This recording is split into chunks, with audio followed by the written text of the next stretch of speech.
எதிர்த்து நிற்பதில்லை. நான் மோசேயோடு இருந்தது போல உன்னோடும் இருப்பேன். நான் உன்னை விட்டு விலகுவதும் இல்லை, உன்னை கைவிடுவதும் இல்லை என்று சொல்லுகிறார்.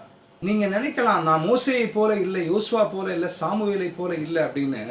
ஆனால் உங்கள் தலையின் மேல் தேவனுடைய அழைப்பு இருக்கிறது. தேவன் உங்களை ஆசாரியராக, தேவன் உங்களை தீர்க்கதரிசியாக, தேவன் உங்களை ஊழியக்காரராக அழைத்திருக்கிறார். நீங்கள் உங்களை அந்த காலத்தினின்று ஆச்சரிய ஒலிக்க வரவழைத்தவருடைய புண்ணியங்களை அறிவிக்கும்படி தெரிந்து கொள்ளப்பட்ட ராஜரீக சந்ததி. நீங்கள் ஆசாரிய கூட்டம். தேவன் அழைத்த ஒவ்வொருவரையும் பார்த்துதான் தேவன் இந்த வார்த்தையை சொல்லுகிறார். இது யோசுவா மோசே அப்படின்னு கிடையாது.